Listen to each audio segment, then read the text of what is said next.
नमस्कार, मेरा नाम सम्राट। उम्मीद है आप लोग अगर बने रहेंगे तो आप सभी का स्वागत है इस नए सेशन में। चलिए पहले सवाल की ओर बढ़ते हैं। हमारा आज का पहला सवाल है 32 नंबर 32। कह रहा है सवाल, एक वर्गाकार मैदान का क्षेत्रफल 10 एकड़ है। मोहन उस खेत का पूरा चक्कर 10 मिनट में लगा लेता है। मोहन की चाल प्रति घंटा क्या होगी?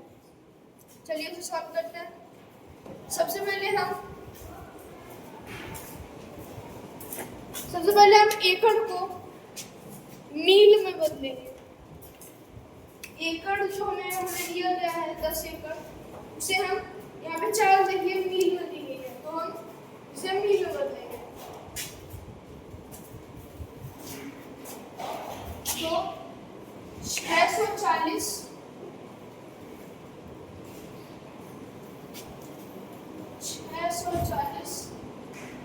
एकड़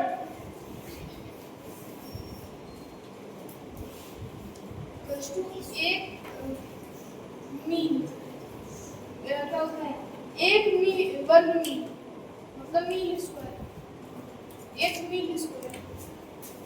तो जो एकड़ है उसे हम मील स्क्वायर में बदल देंगे। अब हमें दिया गया है कि यहाँ पे 10 मील है, उसको एकड़ में कैसे बदलेंगे? हम करेंगे कि एक मील में हो जाएगा हमारा एक मील स्क्वायर 10 मील स्क्वायर है। तो एक मील स्क्वायर होगा 1/640 गुना 10 मील गुना 10 कर दिया 10, 0 से 0 कट जाएगा 1/64 1/64 मील। अब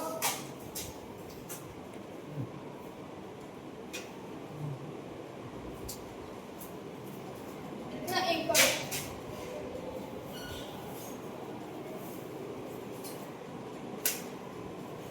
कितना एकड़ हो गया?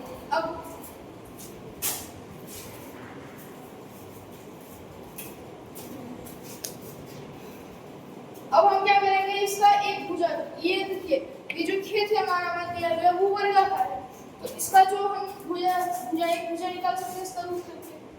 तो एक भुजा की हमारी रूट अंडर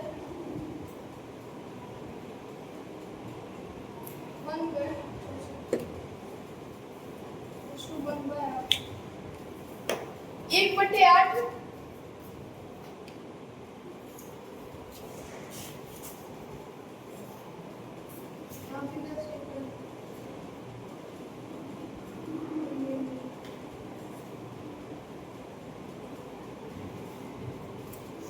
एक भुजा हमारी हो गई 1/8 मील। अब क्या करता है वो आदमी जो है 10 मिनट में इस खेत का एक चक्कर लगा रहा था। देखिए मान लीजिए अगर ये खेत है सर, इसके चारों ओर का चक्कर मुझे लगा रहा है 10 मिनट में। बताइए उसकी परिमाप को तय कर रहा है, इसकी ये जो खेत है उसकी परिमाप को तय कर रहा है। तो सबसे अब हम क्या करेंगे, परिमाप निकाल देंगे। परिमाप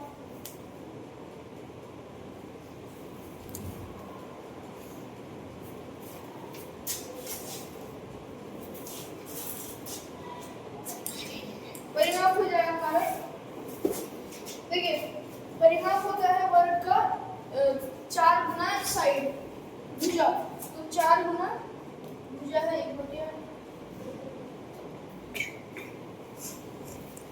1/2 मील। ये जो इसका परिमाप हो गया 1/2 मील जो है ये तय किया। अब ये 1/2 मील तय कर लिया 10 मिनट में, तो हमें चाल निकालना है मील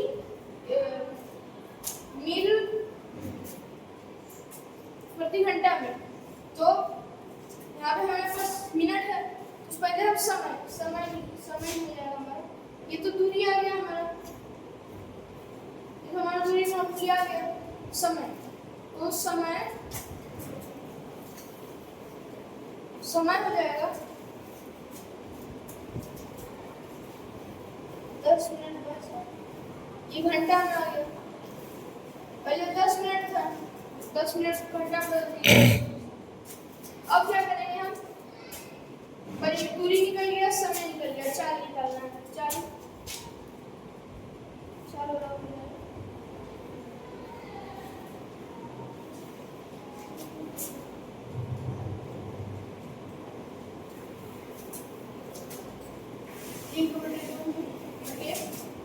समय, डेरिवेटिव समय,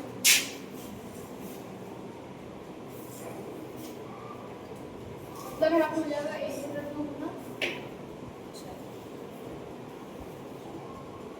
3 मील प्रति मिनट।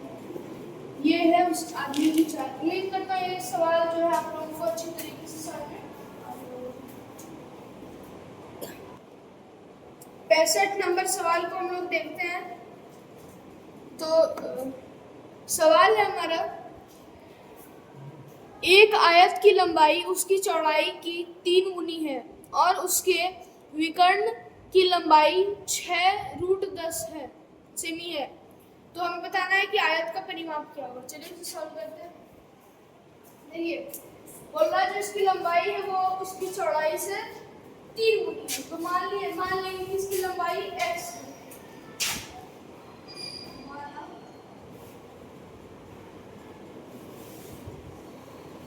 लंबाई लेंथ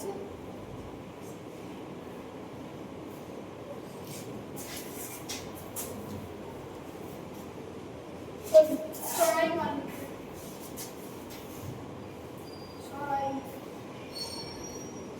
चौड़ाई को मान लेंगे x, तो लंबाई हमारी हो जाएगी 3x।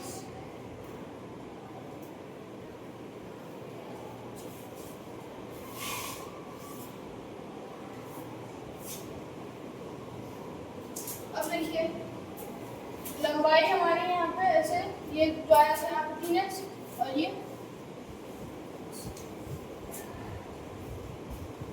अब यहाँ पे एक चीज गौर कीजिए, ये जो है ऐसा ट्रायंगल टाइप बन रहा है, ये ट्रायंगल टाइप बन रहा है, तो हम क्या कर सकते हैं यहाँ पे एक x का वैल्यू हम निकाल सकते हैं। ट्रायंगल टाइप बन रहा है तो पाइथागोरस थ्योरम के हिसाब से ये जो है हाइपोटेनस है, ये इसको आधार या लंब आने के, ये भी आधार है, अगर ये लंब है ये आधार हो गया, तो फिर थ्योरम के हिसाब से x का स्क्वायर प्लस 3x का स्क्वायर कुछ तो होगा 6 का स्क्वायर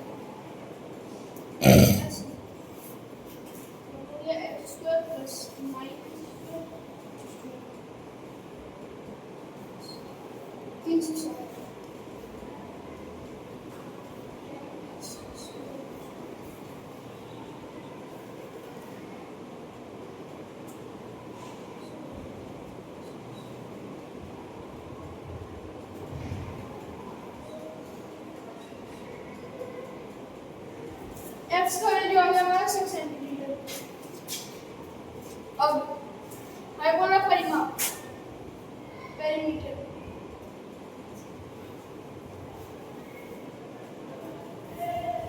ये हो जाएगा हमारा 22।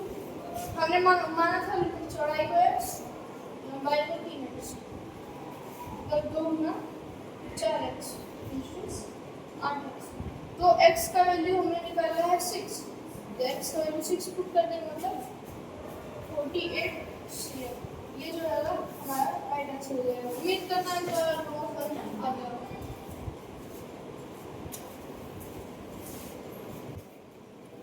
अगला हमारा सवाल है 81 नंबर, दो संख्याओं का अनुपात 3:4 है। यदि दोनों संख्याओं में 2 की वृद्धि कर दी जाए तो अनुपात 6:7 हो जाएगा। तो दोनों संख्याएं क्या हैं? चलिए इसे सॉल्व करते हैं। देखिए मान लेंगे दोनों नंबर्स को हम लोग कि अनुपात पहले दिया है 3 और 4, तो इसके हिसाब से हम लोग संख्या को मान लेंगे 3x और 4x, 3x और 4x, दोनों में अगर हम 2 करते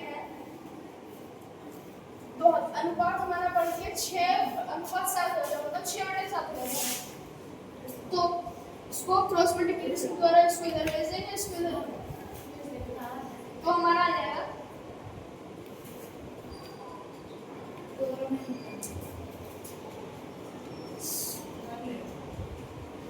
कितना।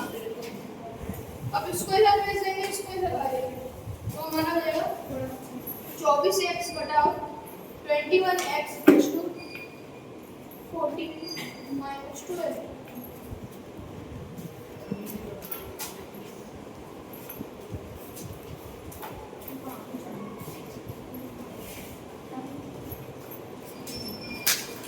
हमारी जो x का वैल्यू आ गया, हमारा आ गया 2/3।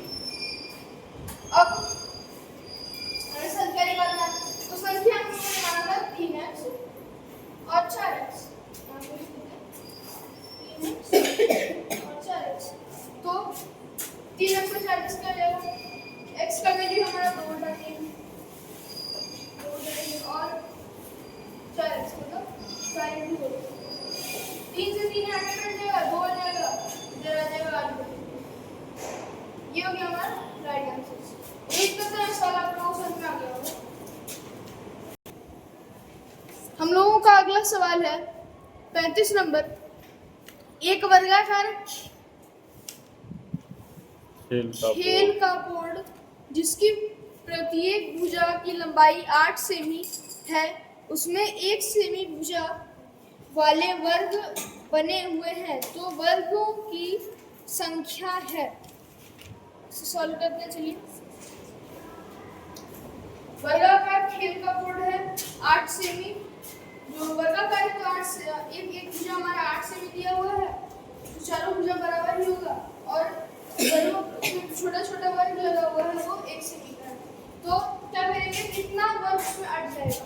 तो हम इस तरह सवाल में क्या करते हैं, पहले दोनों आयतों का स्क्वायर करते हैं, तो मतलब दोनों आयतों जो आयत या फिर जो भी आकृति है उसका हम क्षेत्रफल निकालते हैं। तो पहले का क्षेत्रफल, पहले का हमें बीमा दिया हुआ है 8 सेमी, तो वर्ग यहाँ पे वर्ग है, तो वर्ग का क्षेत्रफल होता है भुजा स्क्वायर, तो 8 × 8 बाय। अब वहाँ पे है 1 × 1 छोटा वर्ग,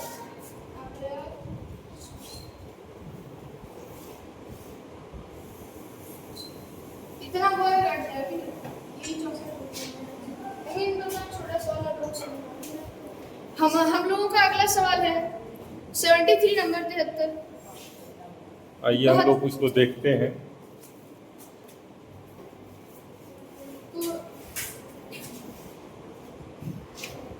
ये LHS में इतना दिया हुआ है, बराबर किया हुआ है कि तो हमें बोलता है, हमें पूछ रहा है कि x का वैल्यू कितना हो जाएगा। चलिए तो सॉल्व करते हैं। सबसे पहले तो देखिए 72 है, तो 72 से उतार देंगे।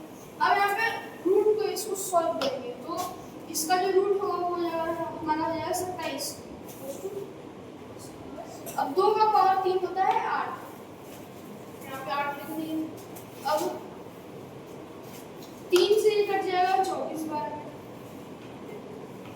3 से कट जाएगा 9 बार में, 3 से कट जाएगा 6 बार, सॉरी 8 बार। अब 8 इधर चला जाएगा और 9 यहाँ रहेगा, तो यहाँ पे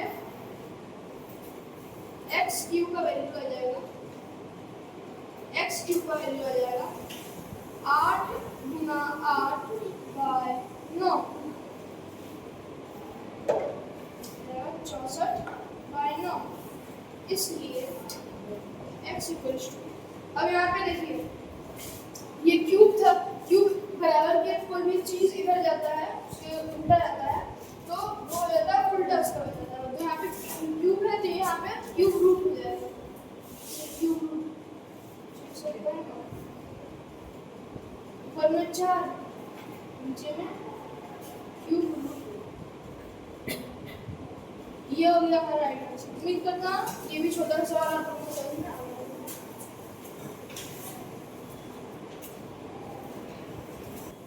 सवाल हमारा 58 नंबर है।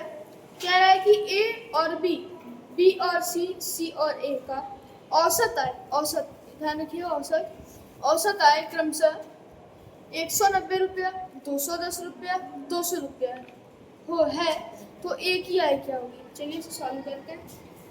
देखिए ए बी सी और सी के तीनों की हमें औसत आय दी गई है 190, 210 और 200 क्रमशः। तो बताना है कि ए की आय कितनी होगी। तो हम क्या करेंगे, यहाँ पे औसत आय को हम कुल आय में बदलेंगे। तो उसका कुल कितना है, मतलब 2 है, यहाँ पे 2 आदमी है ए और बी और उसका औसत आय है 190। तो 2 आदमी है इसलिए नंबर से गुना हो जाता है, कुल निकालेंगे। यहाँ पे क्या लिखेंगे,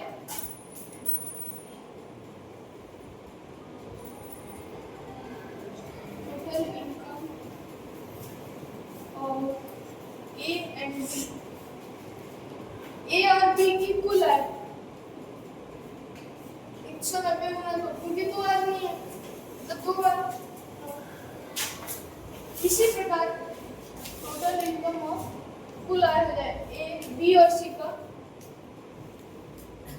हो जाएगा हमारा 210 गुना 2। अब इसी प्रकार सी और ए का हो जाएगा 200 गुना 2। ये हो जाएगी हमारे कुल आय। ये हो गया 380, ये हो गया हमारा 420, ये हो गया हमारा 50।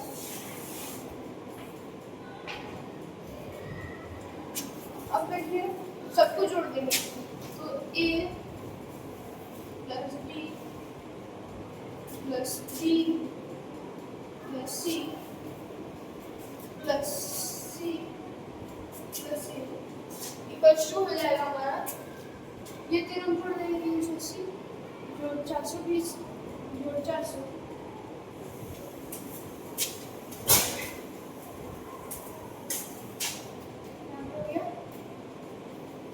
ठीक है। दोनों जगह ए है, यहाँ भी ए, यहाँ भी,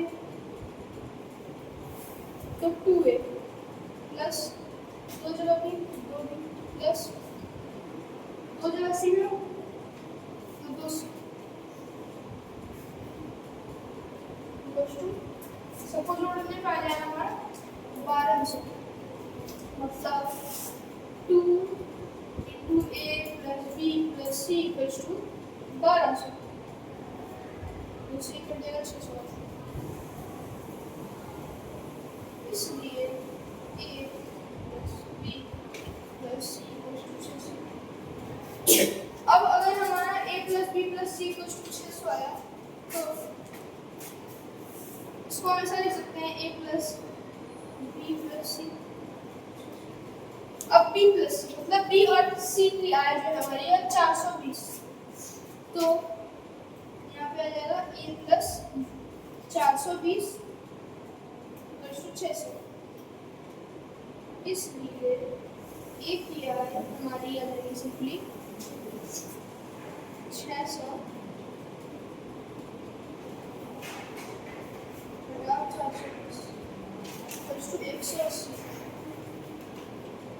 ये हो गई है मेरे राइट आंसर। उम्मीद करता है सवाल आप लोगों को अच्छे तरीके से समझ में आ गया होगा। हम लोगों का अगला सवाल है 40 नंबर। एक दुकानदार ने 50 किलोग्राम चावल से भरी एक बोरी 350 रुपये में खरीदी। उसने बोरी को दुकान तक लाने के लिए 5 रुपये मजदूरी पर खर्च किए। यदि वह चावल 8.50 रुपये प्रति किलोग्राम की दर से बेचे तो उसे कितना लाभ अथवा हानि होगी। चलिए इसे सॉल्व करते हैं। अब 50 किलो चावल है तो सबसे पहले सीपी निकालेंगे। टोटल सीपी कितना होगा? देखिए यहाँ पर हमें बताया गया कि 50 किलो जो चावल है उसको 350 रुपये में खरीद रहा है और 5 रुपये मजदूरी में लगाना, मतलब 350 रुपये तो खर्च किया और 5 रुपये मजदूरी में भी खर्च किया, मतलब इसको टोटल लागत कितना है 355 रुपये। अब टोटल एसपी क्या हो जाएगा, कितना में बेच रहा है बोल रहा है कि 8.5 रुपया की दर से बेच रहा है, मतलब 8.50 रुपया गुना 50 किलो है, 50 रुपये कर देंगे। यहाँ पे आ जाएगा 850, 100.30 हट जाएगा तो 100 आ जाएगा। 50 से कट जाएगा 2 और 2 से कट जाएगा 425 रुपये यहाँ पे हमारा SP आ गया। अब देखिए बेचा 425 रुपये का सामान, खरीदा 355 रुपये, मतलब उसको लाभ हो गया, गेन, प्रॉफिट हो जाएगा हमारा। प्रॉफिट पूछ रहा है, प्रॉफिट या हानि, तो प्रॉफिट या लॉस, तो प्रॉफिट हो गया हमारा 425 घटा 355, मतलब 70 रुपये। 70 रुपया का उसको जो है लाभ हो गया, प्रॉफिट हो गया। ये हमारा हो गया साइड आंसर। उम्मीद करता हूँ ये सवाल आप लोगों को पूरा समझ में आ गया। हमारा अगला सवाल है ये, इस फिगर में बोल रहा है छायांकित भाग का क्षेत्रफल निकालो। तो यहाँ से हमें 10 मीटर है। देखिए अभी हम क्या करेंगे, दोनों को हम 2 रेक्टेंगल में बांट देंगे। 2 रेक्टेंगल में यहाँ पे से लाइन खींचेंगे, इमेजिनरी लाइन खींच देंगे यहाँ से। तो यहाँ जो ये भुजा जो यहाँ से यहाँ तक हो जाएगी, ये भी क्या हो जाएगी 8 मीटर, और इसकी जो चौड़ाई है वो है 1 मीटर, मतलब जो पहला आयत का क्षेत्रफल है वो हो जाएगा 8 गुना 1 प्लस, अब ये यहाँ से यहाँ तक है 8 मीटर, यहाँ से यहाँ तक ये देखिए ये चौड़ाई है 1 मीटर, तो ये इसके पैरेलल है, मतलब ये भी हो जाएगा 1 मीटर, तो मतलब 8 प्लस 1 9 मीटर ये हो जाएगा।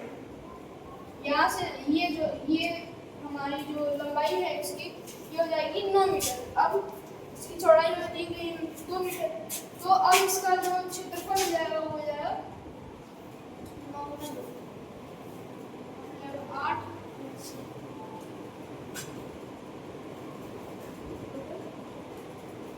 26।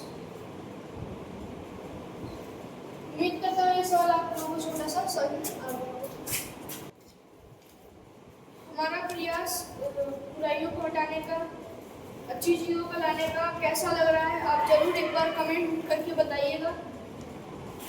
तब तक के लिए धन्यवाद।